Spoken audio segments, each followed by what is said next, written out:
Olha, a famigerada semana de 5 dias úteis está de volta, mas o que importa é que durante esses 5 dias dessa semana a gente vai ter Reinaldo Azevedo comentando política aqui no portal metrópolis.com, no nosso canal no YouTube.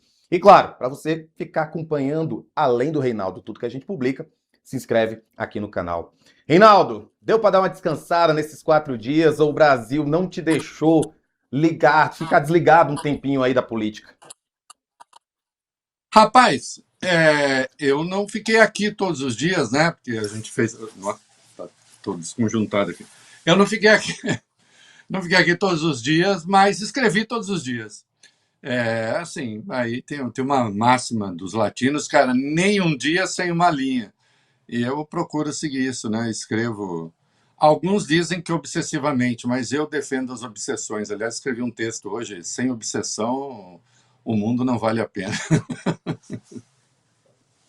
As boas Nenhuma obsessões. objeção, nenhuma objeção à sua obsessão. Essa sua obsessão aí não tem objeções alguma contra ela. Ô, Reinaldo, a gente sabe que não é novidade nenhuma aí que as tarifas e o Pix, elas vão ser protagonistas dessa guerra eleitoral que o presidente Lula e o senador Flávio Bolsonaro. As versões, que nesses tempos agora o pessoal chama de narrativas, né? Elas são próprias da política, mas tem coisa aí que não se limita às acusações dos adversários, elas estão no terreno dos fatos. Você, inclusive, falando aí da sua obsessão, escreveu uma coluna aqui no Metrópolis afirmando que o próprio Eduardo Bolsonaro confessou que ele e o Flávio debateram com o governo Trump punições ao Brasil na forma de tarifas e que, de fato, o PIX estará em jogo se o senador do PL for eleito presidente da República. É assim mesmo? É assim mesmo, veja, é assim mesmo pelas palavras dele, né? Porque muitas vezes a gente é obrigado, o trabalho do jornalismo também é, digamos, desentranhar coisas, né? A gente vai lá e tira coisa que está escondida, que está cravada ali, você vai lá e desentranha, traz à luz. É, com alguma frequência é preciso interpretar aquilo que está sendo dito, e é claro, meu caro, que nessa interpretação, às vezes, as pessoas podem cometer ali certos exageros. É, o mesmo fato analisado por pessoas igualmente decentes, muitas vezes tem abordagens distintas. Né? Nem toda divergência, aliás, seria bom que nenhuma fosse assim, mas nem toda divergência nasce da má-fé, nasce do adernamento, do alinhamento ideológico. Às vezes são mesmo diferenças de leitura. Agora, há aquelas que são literais, né? Estão nas palavras. Né? Você não, se a pessoa diz, se ela própria diz aquilo e não tem como haver ambiguidade naquilo, então ela está dizendo. E foi o que o Eduardo fez. O Eduardo concedeu uma entrevista ao programa TMC 360 na quarta-feira, né? Em que ele não deixa dúvidas sobre duas coisas e, e ambas muito graves, que indica quem eles são no debate, o que eles querem, com quais forças se está lutando nessa eleição. Então aí não é mais. Veja, não é uma questão de gosto. Né? Eu acho que ninguém precisa duvidar, e eu tenho essa honestidade que eu considero essencial com quem me acompanha. Enfim, ninguém precisa duvidar de que eu não voto nos Bolsonaro. De maneira nenhuma. Não há possibilidade disso acontecer. Né? E não voto porque eles são golpistas. O pai é golpista, condenado, preso, em prisão domiciliar, mas condenado por golpe de Estado, justamente condenado. Um dos casos em que eu costumo dizer condenado por excesso de provas. Né? E o filho continua golpista. Continua golpista à medida que tem uma entrevista com uma ameaça ao Supremo que nunca foi retirada. E ameaça de uso da força contra o Supremo. Como é que eu poderia me alinhar com esse troço. Então, eu me alinho com o campo democrático. E dentro do campo democrático, havendo divergências, eu vejo qual me serve. Não havendo divergência possível, o critério, então, que se sobrepõe a qualquer outro, vira a questão da democracia. Né? Então, ninguém duvide disso. Agora, eu poderia fazer escolhas que fossem pautadas pela ideologia, pelo meu entendimento do eu acho que tem de privatizar, não tem de privatizar, eu acho que tem de ter o Estado tem de ter mais presença, o Estado tem de ter menos presença, e assim vamos, né? Né? Mas infelizmente a questão que está colocada é sim de democracia ou não democracia, continua a ser, e não é por vontade minha, é por vontade do senhor Flávio Bolsonaro e da família Bolsonaro. Nessa questão que nós vamos ouvir agora, não existe interpretação benigna para o que vai ali. De forma livre, consciente, determinada, sem qualquer indução, numa entrevista amistosíssima, ele não foi confrontado com suas próprias indelicadezas teóricas, né? Eu gostei disso, indelicadeza teórica. Gostou do termo, indelicadeza teórica? Né? Ele não foi confrontado com elas e ele falou sobre tarifa e sobre PIX. Vamos ouvir. Nós fizemos um pedido aos americanos para que qualquer tipo de tarifa, né, ou retaliação nesse sentido comercial, que ela demorasse, que ela esperasse pelo menos até a eleição desse ano. Porque se o Flávio Bolsonaro for eleito, teremos outra diretriz do governo federal. O Flávio não vai na Casa Branca, né, mentir ao presidente Trump e depois retornar ao Brasil e falar todo tipo de arbitrariedade. Ou fazer como o Celso Amorim, que é quem hoje aconselha e comanda a política internacional brasileira, que depois do encontro no Salão Oval de Trump com Lula, disse, né, no Brasil, que agora os Estados Unidos aprenderam a lidar com o Brasil. Não é dessa maneira que você vai fazer política e evitar essas taxações. É o que eu falei sobre o Jair Bolsonaro. Quando o Trump estava para taxar todo o aço que chega nos Estados Unidos, o que o presidente Jair Bolsonaro fez? Defendeu os empregos e interesses dos brasileiros. Pegou o telefone, ligou para o presidente Trump, expôs os seus argumentos, fez compromissos, e com Jair Bolsonaro dá para você confiar, com o Lula não dá para você confiar. Vide que ele promete que não vai censurar mais as empresas americanas e os brasileiros internautas. E quando volta ao Brasil, ele cria um decreto revivendo o Ministério da Verdade para censurar as redes sociais. Então, Lula não é confiável. E esse foi o pedido que nós fizemos.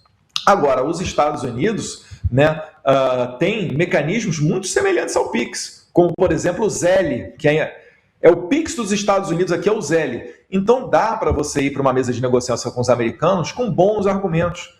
Dá para você sentar, dá para negociar. Eles têm interesses onde as nossas economias se complementam, como, por exemplo, terras raras, né? Manganês, que os Estados Unidos importa 100% do manganês, e o Brasil é um grande produtor de manganês. Dá para a gente conversar e botar na mesa isso daí e tentar segurar um ímpeto de retaliação contra qualquer meio que a gente utilize aqui de pagamento.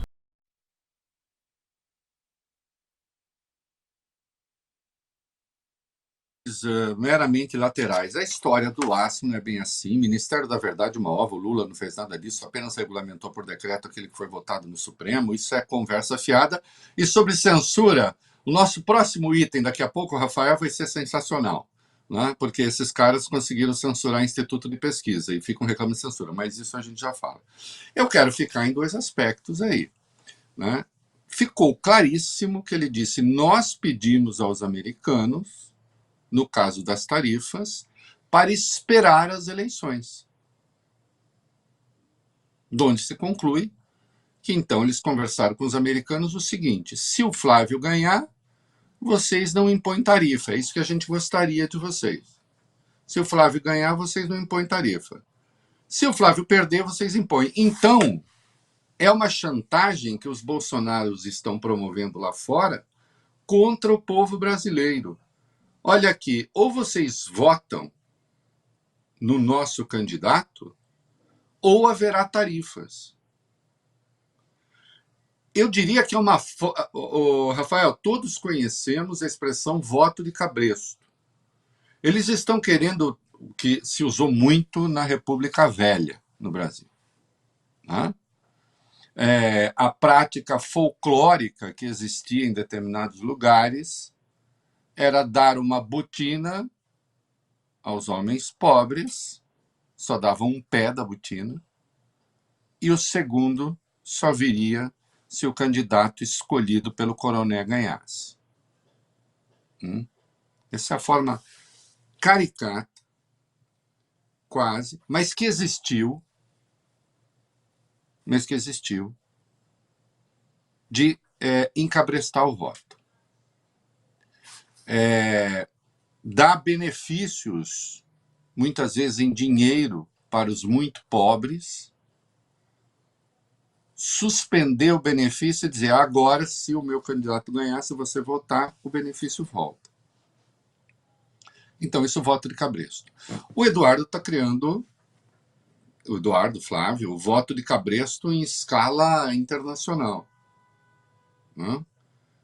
Então, olha aqui, se o Lula ganhar, vocês aplicam a tarifa. Não creio que haverá tempo para isso, porque, de qualquer modo, os prazos para a negociação das taxações, das tarifas, da chamada seção 301, se esgotam no dia 15 de julho. Dia 15 de julho é o limite, né, quando completa um ano exatamente do início das investigações. Né? Então, temos de cara isso, uma chantagem explícita. Nós pedimos aos americanos para esperar as eleições. Não é que o Eduardo chegou lá, o Flávio chegou lá. Segundo o Eduardo, não é segundo o Reinaldo. Não é segundo o Reinaldo que não gosta desses caras. Não gosta, que eu digo, do ponto de vista político. Eu não, pessoalmente, para mim, não tenho relação, não quero ter, enfim. Estou falando do ponto de vista político. Não sou eu que estou falando, é ele que está falando. O povo brasileiro sendo chantageado por ele. E está revelando isso. Quando você revela isso, você quer que as outras pessoas saibam. Ele quer que isso funcione como uma ameaça. Certo? Ou então ele não fala. Por que ele falou isso? Por que ele... Alguém colocou isso na boca dele? Não. Ele falou. E a segunda questão, e o Pix? Será que o Pix está ameaçado? Está. Se o Flávio ganhar, está. Ele falou. Ele falou, os Estados Unidos têm, inclusive errou na pronúncia, que ele falou que os Estados Unidos têm o ZEL. Se escreve realmente o sistema de pagamento Z-E-L-L-E, mas se lê ZEL, se pronuncia ZEL. Os Estados Unidos têm realmente um troço que chama ZEL, que é um pagamento quase instantâneo, não é instantâneo, né? Se usa e-mail, não é QR Code, demora um tempo, não é imediato, como se faz aqui na banquinha de fruta, aqui perto de casa. Você vai lá, compra a fruta e passa o Pix pro cara. O cara olha, passou o Pix, está passado, acabou.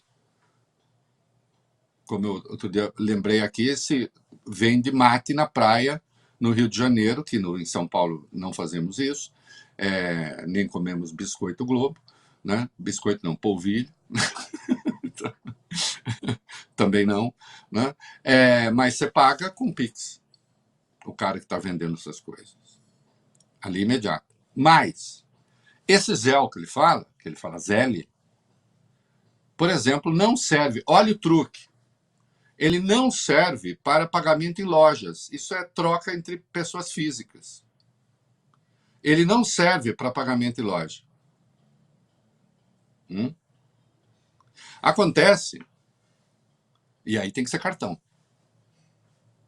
Acontece que só as compras com cartões no Brasil, em lojas, movimentam 450 bilhões por mês.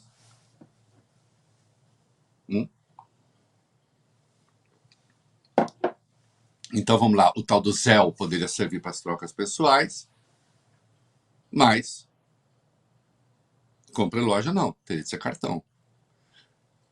O comportamento é de um lobista. das empresas americanas. É o Flávio, é o Eduardo falando pelo Flávio, porque ele fala pela família, que está a nos dizer que eles estão negociando essas coisas todas. Mas falou das terras raras. E isso eles já tinham feito lá, quando o Flávio, no dia 28 de março, foi discursar na tal da CEPAC, que é a reunião dos reacionários, ele já tinha oferecido as terras raras. Então, essa família entende que a negociação com o Trump é assim. Você entrega tudo que o Trump quer. E é o jeito de o Trump não te punir. A conversa da soberania inexiste. E, insisto, isso não é interpretação. Né? E depois eu escrevi um segundo texto sobre essa entrevista, que eu chamei Desconstruindo ali a família Bolsonaro, até fiz uma brincadeira com Andy Warhol e a desconstrução das imagens. A quantidade de mistura de obviedade com besteira que esse rapaz fala, e quase sempre sem contestação, aí é fantástico, porque aí, como será a sua política externa? Aí ele deu uma resposta maravilhosa. Nós atuaremos com pragmatismo. Puxa, Rafael, é mesmo? Veja, a Terra é redonda, até estranho, né? E a soma dos quadrados dos catetos é igual ao quadrado da hipotenusa, né? Sabe qual é o maior parceiro comercial dos Estados Unidos? É a China, pois é, veja você. O Brasil não tem que chegar nessa briga de cachorro grande, mas quem disse que o Brasil entra nessa briga de cachorro grande? Aí ele diz, num dado momento, assim, o nosso principal parceiro econômico, parceiro comercial, tradicionalmente era os Estados Unidos. Só deixou de ser a partir de 2009. É verdade, por causa da ascensão da China, mas a China não ascendeu apenas diante do Brasil. A China ascendeu diante do mundo. E aí ele tenta dizer que isso só aconteceu, que a China virou nosso principal parceiro comercial, porque o Lula fez uma escolha ideológica. Né? E hoje em dia não é assim por razões ideológicas. O Lula escolhe a China por razões ideológicas. Mas isso é uma mentira estúpida. Uma mentira estúpida que você desmonta consultando o site oficial do Ministério da Indústria e Comércio, que está lá os valores de troca do Brasil. Ô, Rafael, sabe qual foi o governo? Em qual governo a China teve a maior participação no superávit comercial brasileiro da história? Então vamos lá, ele está dizendo o Lula preferiu a China por razões ideológicas. Em qual governo? E, de fato, a China responde por mais de 40% do nosso superávit comercial. O Rafa, em qual governo a China teve o maior peso no superávit comercial da história? No governo Bolsonaro. Em 2019, a China respondeu por 83% do nosso superávit. Isso aqui é número. Isso é número. Eu tenho opiniões sobre um monte de coisa. Não tenho dúvida disso. Mas aqui eu estou dando um número para você. Em 2020, a China respondeu por 65% do superávit do Brasil. Estou falando do governo Bolsonaro. Em 2021, por 48%.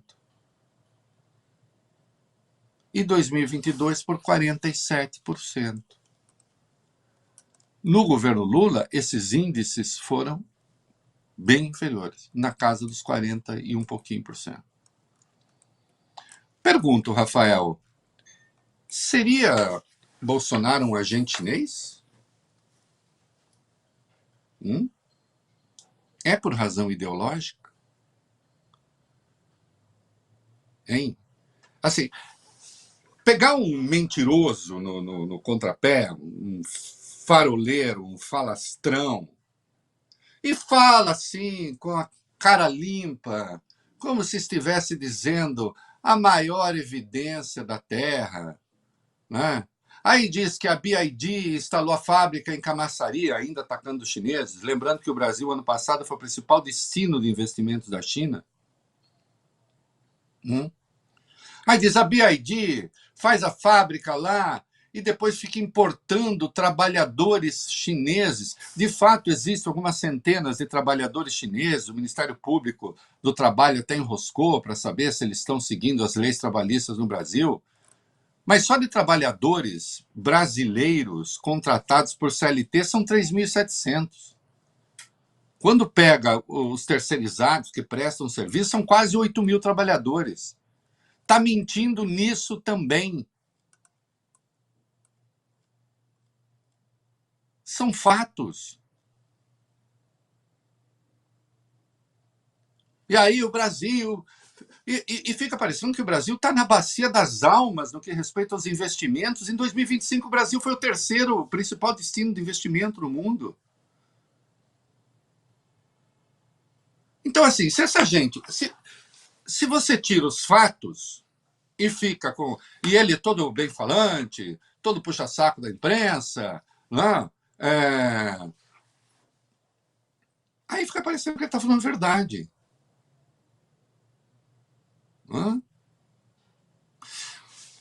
Mas ele está dizendo que a China não está gerando empregos aqui, que está gerando empregos na China e para chineses. É mentira.